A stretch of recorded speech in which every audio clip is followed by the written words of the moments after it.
जय हिंद दोस्तों हम अपने टॉप 50 स्टडी ऐप और टॉप 50 स्टडी चैनल के माध्यम से निरंतर आपके लिए संस्कृत के बहुत अच्छे अच्छे वीडियो ला रहे हैं। टेस्ट सीरीज भी हम अपने ऐप पर लाए हैं, बहुत सारे लोग टेस्ट भी दे रहे हैं। पूरे सिलेबस के अनुसार आपके टेस्ट हैं। 2500 प्लस प्रश्नों की यह टेस्ट सीरीज जो हम आपके लिए लेकर के आए हैं। बहुत अच्छे, कई बच्चे डेली टेस्ट लगाते हैं, अच्छे अंक लाते हैं। आप भी उस टेस्ट को लगाइए। ऐप को डाउनलोड ना किया हो तो कर लीजिए और टेस्ट को देकर के अपनी तैयारी को मजबूत बनाइए। चलिए आज के हम प्रैक्टिस सेट पर चर्चा शुरू करते हैं। एक एक प्रश्न बहुत उपयोगी है। कमेंट बॉक्स खोल लें, उत्तर बताने के लिए तैयार हो जाएं। देखें, पहला प्रश्न है, उत्तर रामचरित के तृतीय अंक का प्रारंभ किससे होता है? उत्तर रामचरित का जो तीसरा अंक है उसका प्रारंभ होता किससे है? तो आपको बता दें कि उत्तर रामचरित के तृतीय अंक का प्रारंभ होता है विस्कंभक से। किससे? विस्कंभक। अब बताइएगा, निम्नलिखित शब्दों में से सही क्या है? वर्तनी संबंधित शब्द है, व्याकरण से है। तो आपको बता दें कि यहाँ लिखना चाह रहे हैं अंतर्राष्ट्रीय शब्दों का। यदि आपको मतलब पढ़ना सही है तो उच्चारण भी सही होना चाहिए।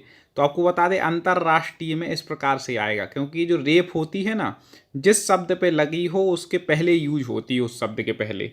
तो यहाँ पर रा पे लगी है, रा के आ पर, तो इसके पहले ता के बाद होगी ये रेफ यूज। ठीक है ना, रा के पहले, तो अंतर्राष्ट्रीय इस प्रकार से हो जाएगा। दोस्तों आपको बता दें हम टेस्ट सीरीज के बारे में। ये टेस्ट सीरीज आपको 2500 से अधिक प्रश्नों की है। संस्कृत साहित्य, व्याकरण और काव्यशास्त्र, जो भी आपके सिलेबस में है सब कुछ इस टेस्ट सीरीज में आपको मिलने वाला है। कुछ भी छूटने वाला नहीं है। टॉप 50 स्टडी ऐप को आपको डाउनलोड करना है। प्ले स्टोर से टॉप 50 स्टडी सर्च करेंगे। इस वीडियो के डिस्क्रिप्शन में भी लिंक है। केवल 129 रुपये आपको पे करना है। कोई दिक्कत आती है, कोई जानकारी चाहिए तो आप हमारे इस नंबर पर संपर्क भी कर सकते हैं, 9691899172। व्हाट्सएप पे मैसेज दे दें। समय हुआ तो कॉल करेंगे, तो कॉल भी अटेंड करने का समय होगा तो करेंगे। आप व्हाट्सएप पे मैसेज दे दें, या और कोई दिक्कत आती है तो कॉल भी कर सकते हैं। 129 रुपये में केवल 2500 से अधिक प्रश्नों की आपको टेस्ट सीरीज मिलेगी। आपकी संस्कृत की कंप्लीट तैयारी इस टेस्ट को देख करके आपके अभ्यास हो जाएंगे और आप निश्चित सफलता प्राप्त करेंगे। चलिए अगला देखते हैं दोस्तों। बहुत उपयोगी टेस्ट सीरीज है। आपके बहुत साथी टेस्ट दे रहे हैं और बहुत अच्छे से टेस्ट दे रहे हैं। तो आपको कोई दिक्कत आ रही हो तो मैंने नंबर भी दे दिया। कई लोग बोल रहे थे सर आपका नंबर नहीं मिला। बाकी कई स्टूडेंट डायरेक्ट बात करते हैं मेरे से चैट ऑप्शन में जा करके।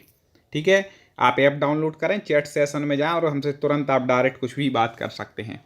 ग्रीष्म ऋतु में संधि होने पर क्या शब्द बनता है? ग्रीष्म ऋतु ये विच्छेद दिया है। जब इसमें संधि हो जाएगी तो शब्द कौन सा बन जाएगा वो आपको बताना है। तो री का क्या हो जाता है? रा। अपन ने पढ़ा था। री का क्या हो जाता है? रा। तो ग्रीस मर्तु ये बन जाएगा। क्या बन जाएगा? ग्रीस मर्तु। संस्कृत की हमने कोर्स में तो बहुत अच्छे से ट्रिक बताई है। तो जिन लोगों ने, बहुत सारे लोगों ने कोर्स भी लिया है, तो मैं चाहूँगा उन लोगों से विशेषकर कि आप ये और बता दें अब उस ट्रिक के अंदाज लगा करके कि इसमें संधि कौन सी होगी। विच्छेद तो है, री का रा हुआ है, ये भी बता दिया। स्वर संधि में से संधि है, अब कौन सी है वो बाकी आप बता दीजिएगा। भागीरथी उत्तर रामचरित्र में किसकी पूजा करने के बहाने सीता को लाती है? ठीक है, उत्तर रामचरित में भागीरथी जो है वह किसकी पूजा करने के बहाने सीता को लाती है? जल्दी से बता दें, किनकी पूजा के लिए बहाने से? तो ब्रह्मा जी की पूजा के बहाने से लाती है। और देखें, निम्नलिखित वाक्यों में से शुद्ध क्या है? रामेण भार्या त्यज्यते, राम के द्वारा मतलब भार्या मतलब पत्नी का त्याग किया गया। रामेण भार्या त्यजति, रामेण भार्या त्यजति या रामेण भार्या त्याज्य, क्या हो जाएगा? तो यहाँ पर हो जाएगा रामेण भार्या त्यज्यते। ठीक है, ये इसका वाक्य ठीक हो जाएगा। गद्य काव्य में बाणभट्ट की कृतियों की संख्या कितनी है? बाणभट्ट की कितनी कृति हैं गद्य काव्य में? जल्दी से बता दीजिए। हाँ बिल्कुल सही। गद्य काव्य में बाणभट्ट की कृतियाँ कितनी हैं? 2 हैं। कमेंट बॉक्स जल्दी करना है। एक तो है कादम्बरी और एक आपने हमारा वीडियो देखा होगा कवि एवं रचनाएं, ना देखा हो तो चैनल पे देख लेना, ऐप पे दोनों जगह उपलब्ध है, हमारे टॉप 50 स्टडी ऐप पर भी। तो वहाँ पर हमने बताई थी कि दूसरी रचना लोग याद नहीं रखते हैं जो आपको याद रखना है कादम्बरी के अलावा, तो वो रचना हमने आपको पढ़ाई थी। कमेंट में उत्तर बताइएगा। हम क्यों आपसे बोल देते कमेंट में बताइएगा, नहीं पता हो तो आप सर्च करेंगे, उस सर्च के बहाने और रचनाओं को भी पढ़ लेंगे, ठीक है ना। और जो सर्च करेगा, जो सिंसियर होगा पढ़ने के प्रति, वो देखेगा, कमेंट में उत्तर लिखेगा। जो नहीं होगा तो कहते पढ़ने दो, जो है तो है, कोई ज़रूरी थोड़ी ना है वही पूछ ले, हो सकता है पूछ ले फिर। तो सुखी शब्द का तृतीया एक वचन में क्या रूप होता है? सुखी का तृतीया एक वचन क्या रूप बनेगा, जल्दी से बता दीजिएगा। हाँ बिल्कुल, ईकारांत शब्द है, तो इसका बनेगा तृतीया एक वचन का सुख्या। क्या बनेगा? सुख्या। यक्ष के प्रवास की अवधि क्या थी?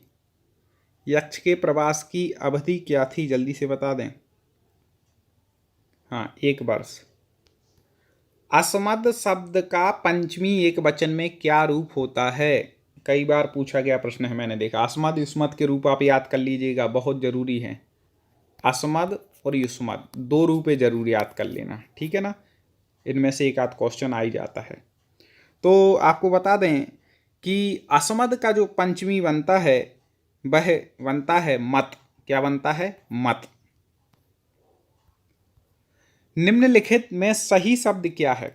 फिर वर्तनी संबंधी आ गया।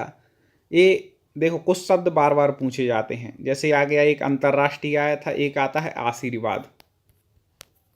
ऐसा ये शुद्ध होता है आशीर्वाद का। कई बार ऐसा लगा देते हैं लोग, उसी को आशीर्वाद, गलत हो जाएगा, ये नहीं लगा के आना यदि यहाँ पर रेप है तो, ठीक है ना। तो आशीर्वाद वो वाला ठीक है। ऐसे ही एक आता है उपर्युक्त, ठीक है ना। तो हमने बताया था रेप जिस पे लगी हो उस शब्द के पहले उसका उच्चारण होता है, तो या पे लगी तो उसके पहले उपर्युक्त। इस प्रकार से आप शुद्ध उच्चारण जानेंगे तो आप ये भी जानेंगे कि क्या यहाँ पर उसको कैसे लिखा जाएगा। श्रव्य काव्य के कितने भेद हैं? दृश्य काव्य, श्रव्य काव्य सब होते हैं, ठीक है ना। खंड काव्य, महाकाव्य आदि आपने सब पढ़े होंगे उसके अंतर्गत। तो श्रव्य काव्य के कितने भेद हैं? तो आपको बता दें श्रव्य काव्य के कितने 3 भेद होते हैं। आगे बढ़ते हैं दोस्तों। लाइक एंड सब्सक्राइब बहुत ज़रूरी है, आप कर लीजिए चैनल को, जिससे आगे के डेली आपके वीडियो मिलते रहें। तो टेलीग्राम चैनल टॉप 50 स्टडी नाम से है, डिस्क्रिप्शन में मैंने लिंक दी है, टेलीग्राम चैनल से जुड़ जाइए। तीनों जगह आप जुड़ जाएं, चैनल पे सब्सक्राइब करके, टेलीग्राम चैनल से, और ऐप को डाउनलोड करके आपको बहुत मटेरियल मिल जाएगा। बाण सतु पचाननः, यह उक्ति किसकी है? बाण सतु पचाननः, यह उक्ति किसकी है? जल्दी बता दीजिए। यह उक्ति आपको बता दें श्री चंद्रदेव जी की है। बाण सतु पचाननः, चंद्रदेव। क्रातार्जुनीयम का क्रातार्जुनीयम का प्रधान रस क्या है? क्रातार्जुनीयम का प्रधान मुख्य रस क्या है क्रातार्जुनीयम का? तो आपको बता दें कि क्रातार्जुनीयम का मुख्य रस है वीर रस। एक क्रातार्जुनीयम हो गया, एक हो गया उत्तर रामचरित्र। इनका मुख्य रस पूछा जाता है, तो उत्तर रामचरित्र का कौन सा है? तो यहाँ पर करुण रस की प्रधानता है, ठीक है। यहाँ पर क्रातार्जुनीयम में वीर रस की है। हल प्रत्याहार वर्ण कितने होते हैं?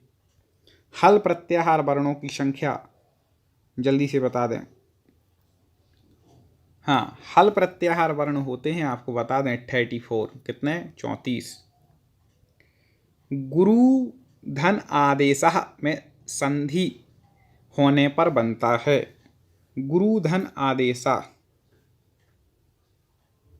जल्दी से बता दीजिएगा। संधि लगा लीजिए, नियम से पढ़ा है आपको नियम कि ऊ के बाद आ रहा है तो ऊ को हो जाता है वा, ठीक है ना।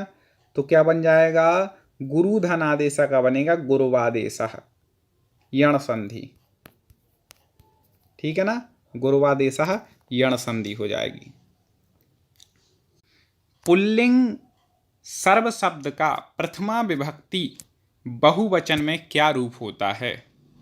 तो पुल्लिंग यहाँ पर सर्व शब्द पूछा है, तो आपको बता दें इसके जो रूप चलते हैं सर्व के, सर्वाः, सर्वो, सर्वे, इस प्रकार से रूप चलते हैं। तो प्रथमा विभक्ति बहुवचन में क्या बन जाएगा? सर्वे, इस प्रकार से हो जाएगा। और देखते हैं, विपदी धैर्य माथाभ्युदये क्षमा, यह उक्ति किस ग्रंथ से संबंधित है? बहुत महत्वपूर्ण उक्ति है, सूक्तियों से संबंधित प्रश्न आते हैं। तो ये सूक्ति कहाँ से ली गई है, उक्ति कहाँ से ली गई है, ये आपको यहाँ पर उत्तर देना है। कमेंट करते जाइए दोस्तों, लाइक जरूर करना है, इस वीडियो को शेयर करेंगे तो और बहुत बढ़िया है। तो आपको बता दें कि यह उक्ति जो है वह ली गई है नीति शतकम से। सत्यनिष्ठ शब्द में कौन सा समास है? सत्यनिष्ठ कौन सा समास हो जाएगा? हाँ, सत्यनिष्ठ शब्द में आपको बता दें कि सत्य में है जो निष्ठ, ठीक है ना, सत्य में जो निष्ठ है उसको बोलेंगे सत्यनिष्ठ, तो बहुब्रीहि समास हो जाएगा। निम्नलिखित में शुद्ध वाक्य क्या है? निम्नलिखित में से शुद्ध वाक्य आपको बताना है। जैसे हरि हरि वैकुंठम उपवसति, ठीक है, हरि वैकुंठम अनुवसति, ये भी ठीक है, क्योंकि ओपनु उपसर्ग लगा देते हैं बस धातु के साथ, और यहाँ पर फिर द्वितीय विभक्ति होती है, द्वितीय इसमें भी है, द्वितीय इसमें भी। अब यहाँ पर सीधे लिखा कि हरि वैकुंठे बसति, हाँ यहाँ पर बसति, यदि मान लो यहाँ पर कोई ये अनु या ओप आदि ये लग जाते ना, ठीक है ना, तो फिर तो यहाँ पर वैकुंठम होता, तो यहाँ पर हो जाएगा हरि वैकुंठ में रहते हैं, तीनों का अर्थ एक ही है, ठीक है। इस हिसाब से उपर्युक्त सभी क्या हैं, शुद्ध हैं। ये सबसे ज़्यादा पूछा जाने वाला आ गया। देखें, बलिम याचते वसुधाम, इस वाक्य में बलि में द्वितीय विभक्ति क्यों होती है? द्वितीय विभक्ति क्यों की? होनी तो चाहिए थी चतुर्थी, सच बात बताएं क्यों? क्योंकि याचना के अर्थ में तो चतुर्थी होती है, तो यहाँ पर द्वितीय क्यों हुई ये पूछ रहे हैं, ठीक है ना। तो आपको बता दें कि द्वितीय होने का कारण ये है कि बलि गौण कर्म है, बिल्कुल सही, गौण कर्म है। तो उपादान की विशेष विवक्षा नहीं अपितु अविवक्षता है, बिल्कुल।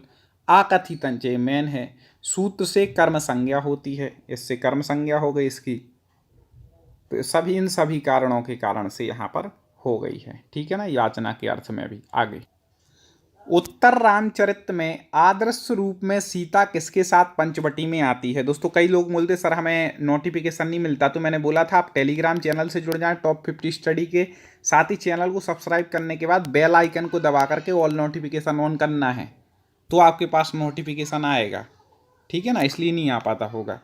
बाकी ऐप डाउनलोड कर लें तो वहाँ भी आपको लिंक वगैरह सारी मिल जाएंगी।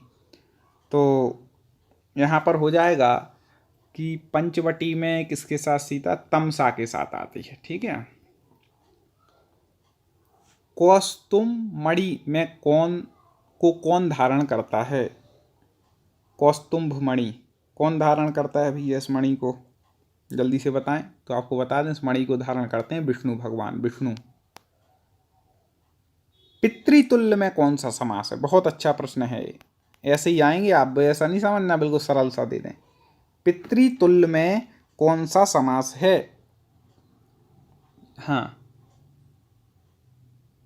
पितृतुल्य मतलब पिता, हाँ जो पिता के समान है, तत्पुरुष हो जाएगा, ठीक है ना। पितृतुल्य मतलब पिता के समान संबंध तत्पुरुष। भाववाच्य के लिए निम्नलिखित में से क्या सही नहीं है? 3 प्रकार के वाच्य होते हैं, कर्तृवाच्य, कर्मवाच्य, भाववाच्य। तो भाववाच्य के लिए निम्नलिखित में से कौन सा वाक्य सही नहीं है? तो आपको बता दें कि भाववाच्य तभी जब क्रिया अकर्मक हो, बिल्कुल सही, अकर्मक क्रिया का प्रयोग होता है भाववाच्य में, ये बिल्कुल सही बात है, तभी भाववाच्य होता है, अकर्मक क्रिया होती है, कर्म से रहित जब क्रिया होती है। और देखें, कर्ता तृतीयांत होता है, बिल्कुल सही, कर्ता में वहाँ पर तृतीयांत हो जाता है, तृतीया विभक्ति होती है। क्रिया केवल प्रथम पुरुष एक वचन में प्रयुक्त होती है भाववाच्य में, ये भी सही बात है कि क्रिया क्या होती है, प्रथम पुरुष एक वचन में प्रयुक्त होती है। भाववाच्य में क्रिया कर्ता के वचन के अनुसार होती, नहीं ऐसा नहीं है, क्रिया कर्ता के वचन के अनुसार नहीं होती भाववाच्य में, ठीक है ना, क्रिया प्रथम पुरुष एक वचन में होती है। भारतवर्ष में यवन राज्य का बीजारोपण निम्नलिखित में से किसने किया?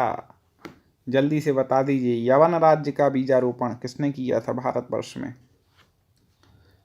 तो आपको बता दें कि यह किया था मोहम्मद गौरी ने, ठीक है ना। शकुंतला की अनिष्ट निवारण के लिए महर्षि कण्व कहाँ गए थे? कहाँ गए थे महर्षि कण्व? शकुंतला के, अभिज्ञान शाकुंतलम से संबंधित प्रश्न है। तो ये गए थे, आपको बता दें, सोम तीर्थ। कहाँ पर गए थे? सोम तीर्थ गए। रूपक के भेदक तत्व जिनके आधार पर उनमें अंतर किया जाता है वे कितने हैं? टोटल उन तत्वों की संख्या बतानी है तो आपको बता दें टोटल होते हैं 3। और देखें, मेघदूतम में मेघ के मार्ग में निम्नलिखित में से क्या नहीं है? ये वेरी वेरी आईएमपी प्रश्न है, ठीक है दोस्तों। आप टेस्ट लगाएंगे तो और अनुभव हो जाएगा। और टेस्ट के साथ यदि आप पढ़ाई करना चाहते हैं तो हम आपके लिए लाए हैं हिंदी और संस्कृत का संपूर्ण कोर्स, जिसमें संपूर्ण हिंदी आपकी पढ़ाई जाएगी, संपूर्ण संस्कृत आपको पढ़ाई जाएगी, ठीक है ना। किसी विषय आप हिंदी और संस्कृत पढ़ना चाहते हैं किसी भी परीक्षा के लिए तो संपूर्ण यहाँ पर तैयारी कराई जाएगी। टेस्ट भी इसमें फ्री होंगे, लाइव क्लासेस होंगी, रिकॉर्डेड वीडियो, मॉडल टेस्ट, अभ्यास प्रश्न, पीडीएफ नोट, इतना कुछ आपको मिलेगा। बाकी आप चाहें तो ये हमारा नंबर है, टेस्ट सीरीज या कोर्स जो भी आप लेना चाहें तो आप संपर्क कर सकते हैं। ऐप में जाकर के टॉप 50 स्टडी में चैट सेक्शन में जाकर के आप हमसे डायरेक्ट बात कर सकते हैं। संस्कृत की संपूर्ण टेस्ट सीरीज लेकर के तैयारी को मजबूत बना सकते हैं। तो जल्दी से आप इसका उत्तर दे दीजिए। आप ऐप जरूर डाउनलोड कर लेना। कुछ फ्री टेस्ट हैं उनको पहले लगा करके देखिए, कुछ पीडीएफ नोट्स हैं उनको भी देखिए, बहुत आपके लिए उपयोगी होंगे, तो आप उसका भी उपयोग कर सकते हैं, फ्री मटेरियल का भी। तो यहाँ पर आपको बता दें कि नर्मदा नदी तो पड़ती है, विदिशा, उज्जैनी, उज्जैनी तो फेमस ही है, उसमें कई बार उसका वर्णन आया है मेघदूत में, ठीक है ना। तो अयोध्या वो नहीं पड़ती। उज्जैनी का तो उन्होंने इतना अच्छा वर्णन किया कि इससे लगता है कि कालिदास जी उज्जैनी के थे, ऐसा या वहीं पर उन्होंने इस ग्रंथ को लिखा, ऐसी लोग वो बताते हैं। शुद्ध वाक्य बताइए, शुद्ध वाक्य जल्दी से बता दें। हाँ, वर्षायाम ना गंतव्या नहीं होगा, वर्षासु मतलब वर्षा में, ना गंतव्यम मतलब नहीं जाना चाहिए, ये होना चाहिए। और देखें, पराभवो युत्सव एवं मानी नाम, यह वचन किस ग्रंथ से संबंधित है? किस ग्रंथ से सूक्ति ली गई है? पराभवो भवोप्युत्सव एवं मानी नाम, जल्दी से बता दें। ये ले गई है क्रातार्जुनीयम से। किसकी रचना है कमेंट में जरूर लिखिएगा। बाणभट्ट के गद्य की रीति क्या है? ये रीति आप याद कर लीजिएगा। बाणभट्ट के गद्य की रीति कौन सी रीति हैं? प्रमुख प्रमुख ग्रंथों की रीतियां याद कर लीजिएगा। तो आपको बता दें पांचाली रीति है। कौन सी है? पांचाली। निम्नलिखित शब्दों में कौन शुद्ध है? शुद्ध शब्द बताना है आपको। तो यहाँ पर शुद्ध शब्द हो जाएगा भूपत्ति नहीं बनता है, भूपत्ते भी नहीं बनता है, भूपते बनता है, भूपते हो जाएगा, ठीक है ना। अलकापुरी में यक्ष का घर कुबेर के महल के किस दिशा में मेघदूतम में बताया गया है? ठीक है ना।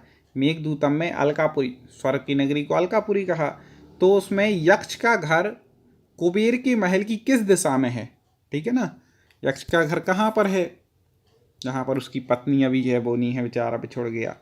तो वह जो घर है उत्तर दिशा में है कुबेर की महल के, ठीक है ना। गद्य काव्य के कितने भेद हैं? गद्य काव्य के सरल प्रश्न है, जल्दी से बता दीजिएगा। गद्य काव्य के कितने भेद हैं? 2 भेद हैं, बिल्कुल सही, महाकाव्य, खंड काव्य, ठीक है। क्रातार्जुनीयम की कथा महाभारत के किस पर्व से संबंधित है? महाभारत के किस पर्व से संबंधित है क्रातार्जुनीयम की कथा? कई बार पूछा गया प्रश्न है। कई बार तो ऐसा आता कि क्रातार्जुनीयम का मतलब वर्ण विषय क्या है, कहाँ से लिया गया है, तो महाभारत से। अब महाभारत के कौन से पर्व से लिया गया है? तो वो लिया गया वन पर्व से। कौन से पर्व से? वन पर्व से। मेघदूतम में किस छंद का प्रयोग किया जाता है? मेघदूतम में किस छंद का प्रयोग हुआ है? तो आपको बता दें किस छंद का हुआ है, मंदाक्रांता का। उत्तर रामचरित के तृतीय अंक की घटना किस स्थान पर घटित होती है? उत्तर रामचरित का जो तृतीय अंक है तो उसकी घटना जो हुई किस स्थान पर घटित हुई, वो आपको स्थान बताना है। पंचवटी। कहाँ पर हुई? पंचवटी में। और देखें, कादम्बरी के प्रथम मंगलाचरण में किसकी वंदना की गई है? कादम्बरी का जो प्रथम मंगलाचरण है वहाँ पर, हाँ बिल्कुल सही, त्रिगुणमय परम ब्रह्म की, 3 गुणों से सहित परम ब्रह्म की गई है। ठीक है दोस्तों। हाँ, सब्सक्राइब करने के बाद बेल आइकन बाजू में दिया होगा, उसको दबा लें, नोटिफिकेशन आएगा। आप चिंता नहीं करें, बोलता जा रहा हूँ ना, इसीलिए नोटिफिकेशन नहीं आता क्योंकि आपने ऑल नोटिफिकेशन ऑन नहीं किया होगा। बाकी टेलीग्राम चैनल में मैं क्लास से पहले लिंक भेजता ही हूँ, और ऐप को ज़रूर डाउनलोड कर लें, वहाँ का भी मटेरियल आपको मिलता जाएगा। आगे भी वीडियो ऐसे और मिलेंगे। जिस कारण या प्रयोजन से कोई कार्य किया जाता है उसमें क्या विभक्ति होती है? जिस कारण से या जिस प्रयोजन से कोई कार्य किया जाता है तो उसमें विभक्ति यहाँ पर पूछी गई है। तो कारण तृतीया विभक्ति आती है कारण में, करण में। ठीक है ना। अच प्रत्याहार में कितने स्वर होते हैं? अच प्रत्याहार में आपको स्वरों की संख्या बतानी है। तो अच प्रत्याहार के अंतर्गत आते हैं टोटल अयोण रीलिक ए ओंग ए आउच 9 आते हैं। टोटल कितने आते हैं? प्रश्न है, साधु धन इति में संधि होने पर बनता है। साधु धन इति संधि होगी, क्या बनेगा साहब? जल्दी से बता दीजिएगा। साधु प्लस इति में यदि संधि होती है तो शब्द बनता है। तो आपको बता दें कि यहाँ पर आप नियम लगाएंगे, हमने आपको ट्रिक से पढ़ाई है कि ऊ के बाद ई आ रहा है। ठीक है ना, ऊ के बाद ई आता है तो ऊ को हो जाता है वा, तो ऊ का वा हो जाएगा। तो इस प्रकार से यहाँ पर बन जाएगा साध्विति। क्या बन जाएगा? साध्विति। कौन सी संधि यहाँ पर हो जाएगी? तो यण संधि हो जाएगी। ठीक है ना, कौन सी हो जाएगी? यण संधि। यहाँ पे ऊ का वा हो रहा है, इस प्रकार से आप समझ लीजिएगा। और देखते हैं महत्वपूर्ण प्रश्न आगे। ब्रू धातु का विधिलिंग, विधिलिंग होता है चाहिए अर्थ में, ठीक है ना, विधिलिंग लकार, मध्यम पुरुष द्विवचन का क्या रूप होगा? ब्रू धातु विधिलिंग लकार मध्यम पुरुष द्विवचन। फटाक से कमेंट करें दोस्तों, लाइक जरूर कर दें, इस वीडियो को शेयर कर दें। हाँ, तो जल्दी से बता दें क्या हो जाएगा। यहाँ पर भी आपको बता दें कि उत्तर जो सही हो जाएगा वह हो जाएगा डी। क्या बनेगा? ब्रूयतम। क्या बनेगा? ब्रूयतम। और देखते हैं, बहुत अच्छे अच्छे प्रश्न हैं। संबोधन और प्रथमा विभक्ति में कि किस वचन में अंतर होता है? संबोधन में और प्रथमा विभक्ति के किस वचन में अंतर होता है? क्योंकि प्रथमा विभक्ति और संबोधन एक सा रहता है कहते हैं। ठीक है ना, संबोधने में प्रथमा ही होती है, संबोधने च। तो संबोधन में जब प्रथमा विभक्ति होती है तो किस वचन में अंतर होता है वो आपको बताना है। ऐसे प्रश्न आने वाले हैं, तो आपको बता दें कि एक वचन में होता है। ठीक है ना, बाकी द्विवचन बहुवचन एक से रहते हैं। आगे के प्रश्न देखते हैं महत्वपूर्ण। आगे चर्चा हो उससे पहले आपको बता दें कि आप संस्कृत साहित्य व्याकरण की यदि संपूर्ण तैयारी को परफेक्ट करना चाहते हैं तो आपके लिए हम 2500 प्लस प्रश्नों की एक महा टेस्ट सीरीज लेकर के आ गए हैं टॉप 50 स्टडी ऐप के माध्यम से। ऐप को डाउनलोड ना किया हो तो प्ले स्टोर से जाकर के टॉप 50 स्टडी ऐप सर्च करना और तुरंत डाउनलोड कर लेना। डिस्क्रिप्शन में भी मैंने इस वीडियो के लिंक दी है, वो भी केवल 129 रुपये में आपको मिल रही है। 2500 से ज़्यादा प्रश्न होंगे और आपको कोई अधिक जानकारी चाहिए हो तो आप मेरे इस नंबर पे संपर्क कर सकते हैं। व्हाट्सएप पे आप मैसेज डाल दीजिए तो व्हाट्सएप पे।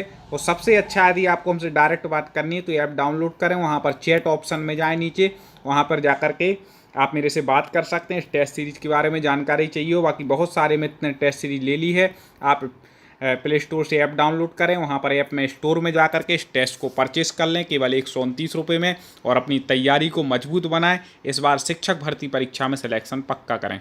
तो आगे देखते हैं, चुर धातु के संबंध में क्या कथन सही है? सही कथन बताना है चुर धातु के संबंध में। जल्दी से बता देना अब। तो चुर धातु में णिंच प्रत्यय नहीं लगता, नहीं ये तो भैया गलत कथन है, लगता है, णिंच प्रत्यय लगता है, ठीक है ना। चुर धातु से स्वार्थ में णित होता है, ये कथन सही है। चुर धातु में णित प्रत्यय लगाना ऐच्छिक है, नहीं ऐच्छिक नहीं, स्वार्थ से होता ही है ये तो, ठीक है ना। चुर धातु केवल आत्मनेपद धातु है, ऐसा नहीं है, उभय पद है। तो यहाँ पर हो जाएगा चुर धातु से स्वार्थ में णित प्रत्यय होता है, ये कथन इसका सही कथन है। और देखें कई बार पूछा गया ये प्रश्न है, रूपक के कितने भेद होते हैं, आईएमपी प्रश्न है।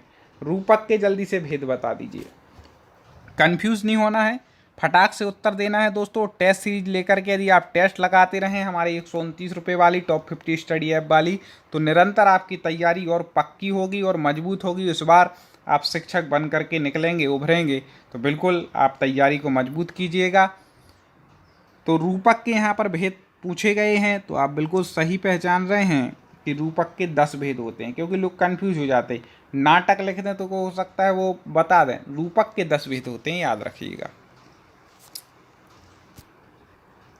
क्रिया अकर्मक होती है जब, कब क्रिया अकर्मक होती है, इसमें से गलत विकल्प चुनना है, ठीक है ना।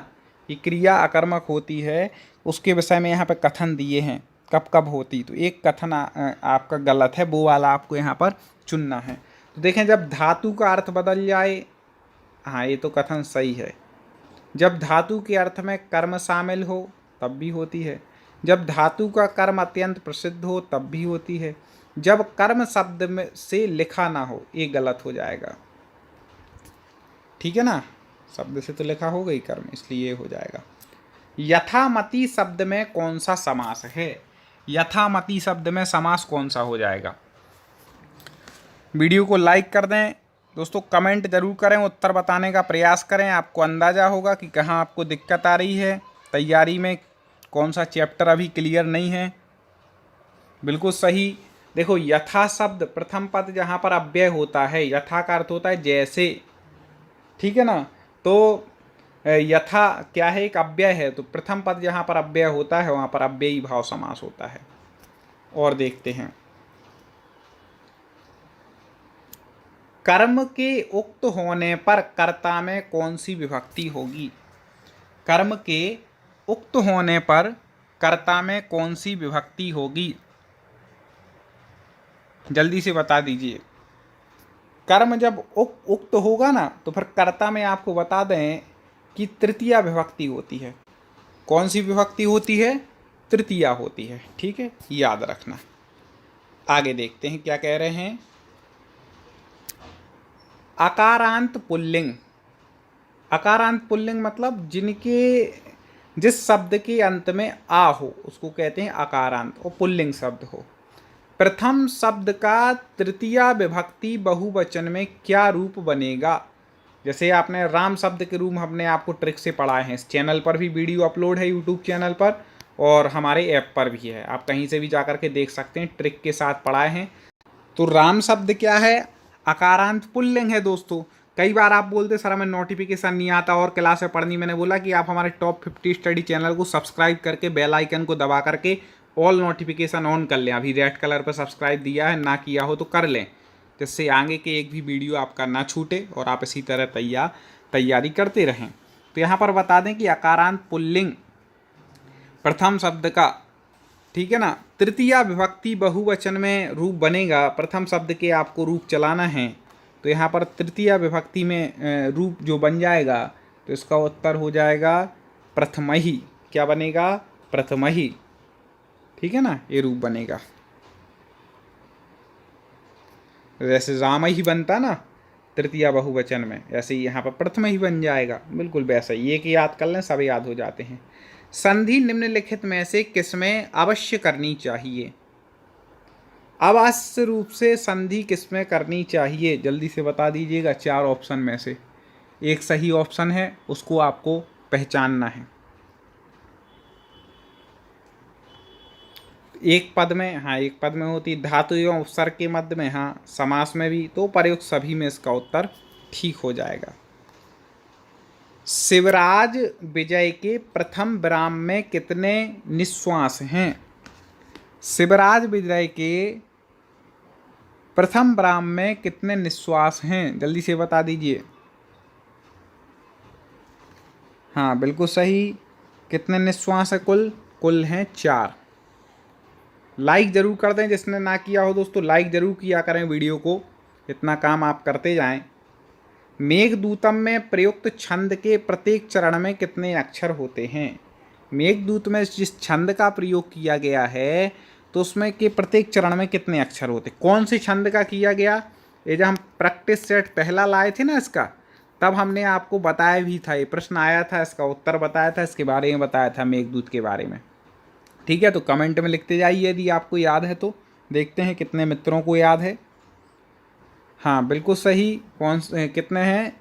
17 है। और छंद का भी अलग से वीडियो लाए तो ये 2-3 बार बता चुके थे कि 17 वर्ण किस में होते हैं, अक्षर। ठीक है ना, आगे देखें। ध्यानावास्थितैर भवाहन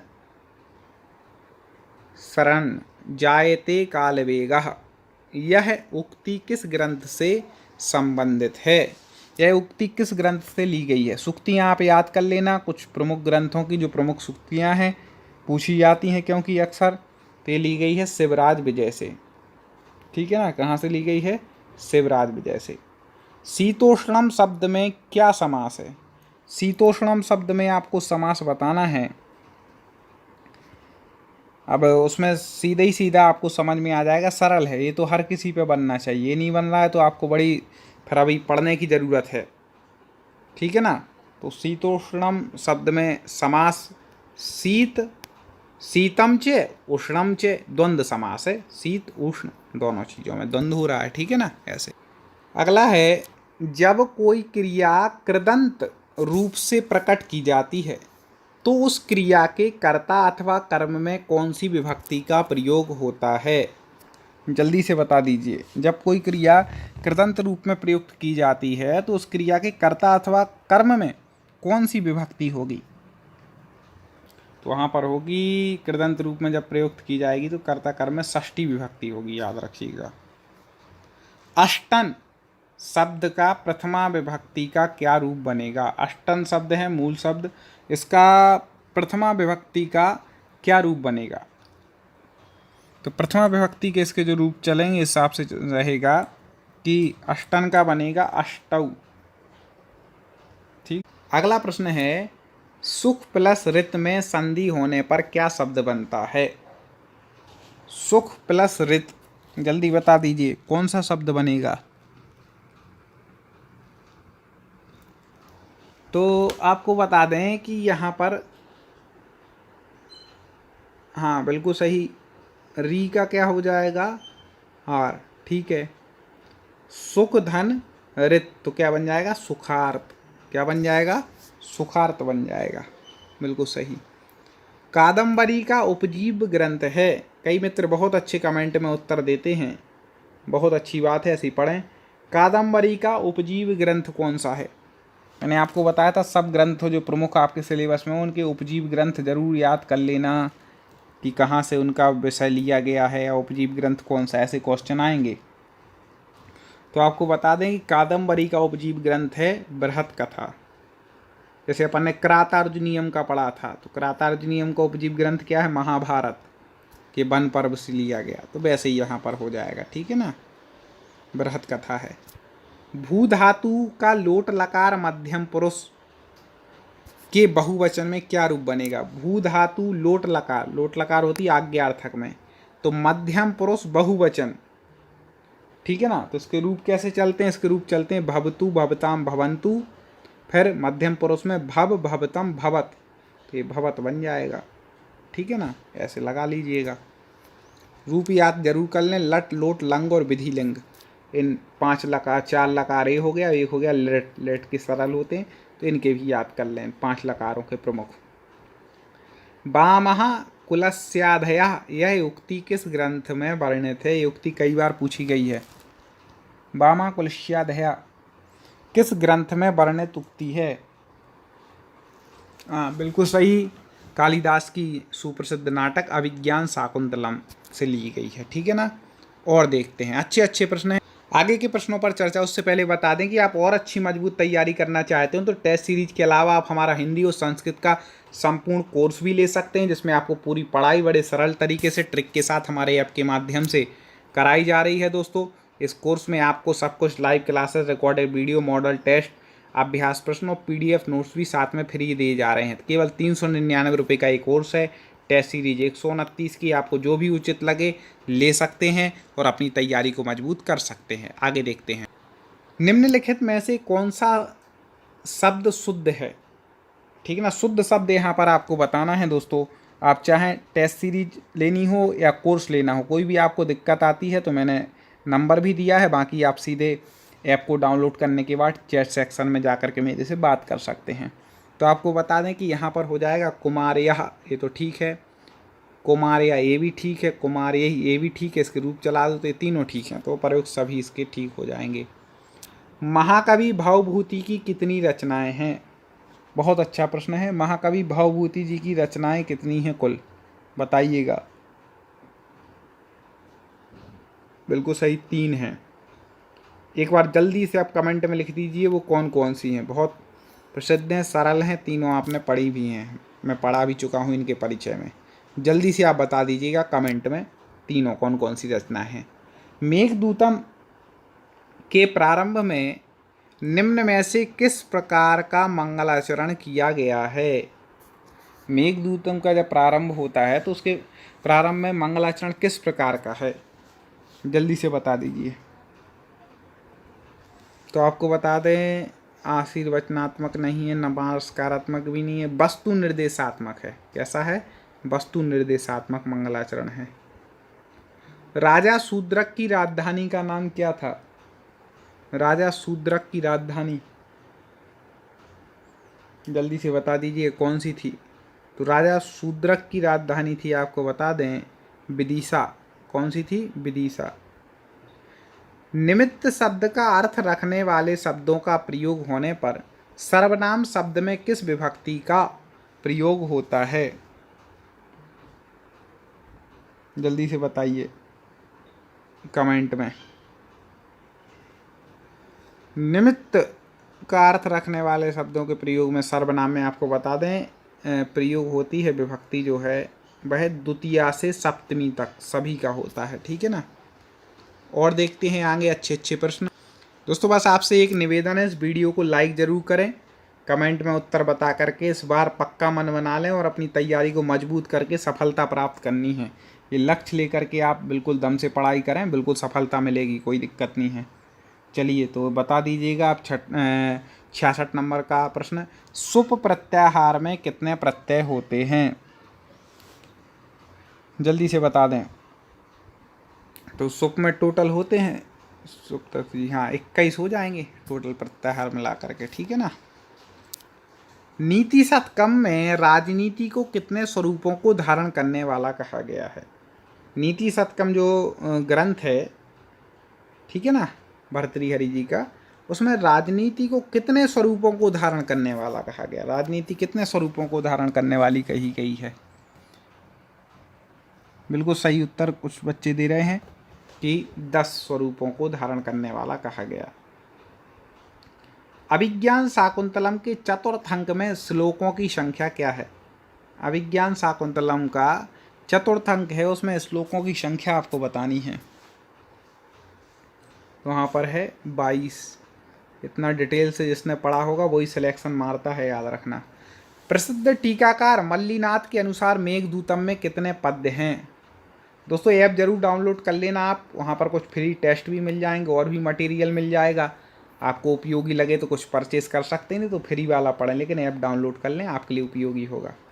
प्रसिद्ध टीकाकार मल्लीनाथ के अनुसार मेघदूत में आपको बता दें कुल पदों की संख्या यदि आपसे पूछी जाए तो आपको लिखनी है 121। कितनी? 121। अव्यय शब्दों में किस विभक्ति प्रत्यय का लोप होता है? जो अव्यय शब्द होते हैं उसमें किस विभक्ति प्रत्यय का लोप होता है? जल्दी से कमेंट में उत्तर दीजिएगा। देखते हैं कितने लोग सही दे रहे हैं, कितने तैयारी में जुटे हुए हैं। तो आपको बता दें वहाँ पर प्रथमा का प्रयोग होता है। अगला प्रश्न दोस्तों, लाइक शेयर जरूर करना है वीडियो को, चैनल को सब्सक्राइब करके तो आप तुरंत जुड़ ही गए होंगे, आगे की वीडियो आप तक पहुँचते रहेंगे। इस प्रश्न का उत्तर बताइएगा, निम्नलिखित वाक्यों में से कौन सा वाक्य शुद्ध है। शुद्ध वाक्य 4 ऑप्शन दिए हैं, शुद्ध वाक्य आपको पहचानना है। आज मैं इतनी ही चर्चा कर रहा हूं दोस्तों, इसका उत्तर आप कमेंट में दीजिएगा। अगले वीडियो में यहीं से हम चर्चा प्रारंभ करेंगे। तो चैनल को सब्सक्राइब करके बेल आइकन को दबा लें। टेलीग्राम चैनल से आप हमारे जुड़ जाएं, टॉप 50 स्टडी नाम से ही ऐप भी है, टेलीग्राम भी है और चैनल भी है। तो आप तीनों जगह जुड़ जाइए। टेलीग्राम चैनल पर भी मैं क्लास के पहले लिंक शेयर करता हूं, जिससे आपको जानकारी मिल जाएगी। अगले वीडियो में पुनः मुलाकात करेंगे। जुड़े रहिए, सफलता प्राप्त कीजिए। जय हिंद।